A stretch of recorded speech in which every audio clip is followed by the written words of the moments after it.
Hey lads, the new Evoker class is now in-game and it has a healing spec called Preservation. I decided to give it a try and play a little bit, and it had quite a few buttons to press. Initially, it was quite hard to find my way around, so I decided to make a small tutorial going through the main skills you're going to be using. Of course, this is not a comprehensive tutorial, but I hope that what you're going to see is going to help you learn the class better. The two main abilities that you're going to be using are called Reversion and Living Flame. Reversion is a quite long hold that you can put on allies, you can spec your talents to have 2 charges, and Living Flame is your direct healing spell, although it's not one of the most powerful ones. You will be using those 2 spells pretty much on cooldown, and they're pretty straightforward, so not much to explain here. However, things get pretty complicated from here on. Your next most useful spell is called Dream Breath. This spell is a huge cone in front of you, which is going to hit up to 5 allies and put a huge HUD on them.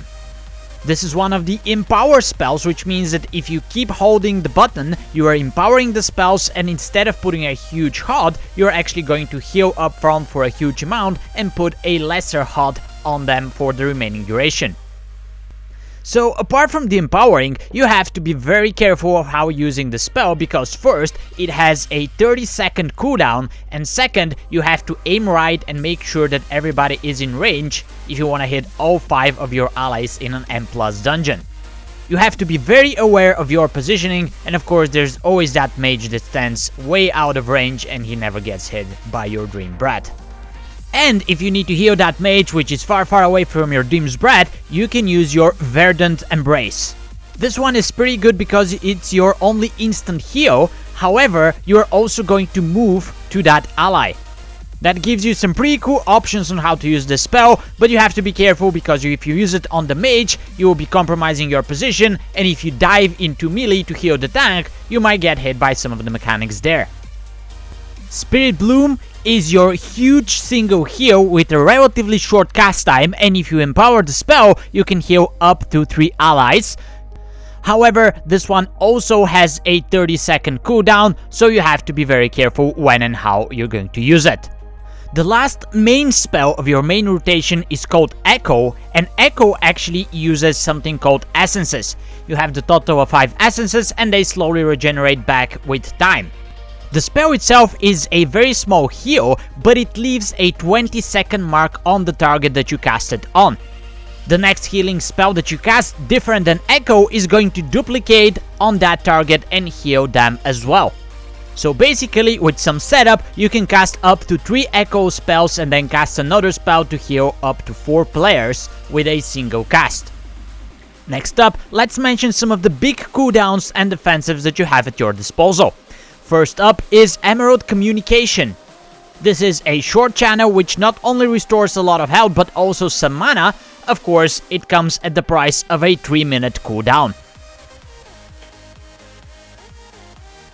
Next on the list is Rewind, which will basically negate all the damage that your party took in the last 5 seconds. Of course, in order to use this appropriately, you'll have to wait for the damage first to happen and then press the button. Of course, it also comes in the hefty price of a 4-minute cooldown. In contrast, Stasis only has a 1.5 minute cooldown, but it is a little bit trickier to use. Once you cast it, your next 3 healing spells will be duplicated and stored for a later time, and when you reactivate the skill, they will release and heal your allies, as long as you do that within 30 seconds of the initial cast. The last major honorable mention goes to Tip the Scales. On a 2-minute cooldown, you can make your next empower spell to cast instantly at its maxed empowered level. And although those are the spells that you're going to be mainly using, there are few more options out there available to you either directly or through talents. Emerald Blossom is a base spell that you cast on a friendly target, and after 2 seconds it heals for a small amount all the allies around it. However, keep in mind that the amount is not that big and it also costs 3 essences.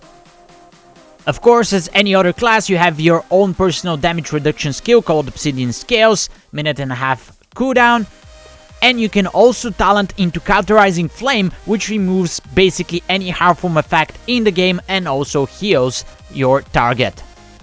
Now, many of the mentioned skills are actually talents. You can check the talents that I'm using in the description of this video. And there are quite a few more skills that I didn't mention or I didn't take because I consider them to be a little bit more advanced usage than basics.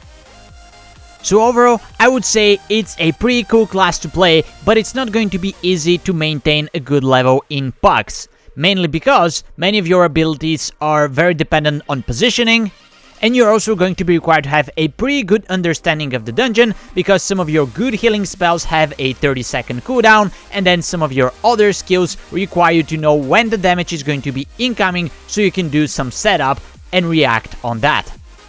Nevertheless, the class has some pretty cool abilities. I didn't mention many of the utilities like Rescue, Tail Swipe, Tailwind, etc.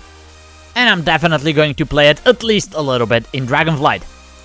So what's your opinion? Are you going to play it? Do you like the tutorial? Let me know in the comments below. Thanks for watching, see you next time.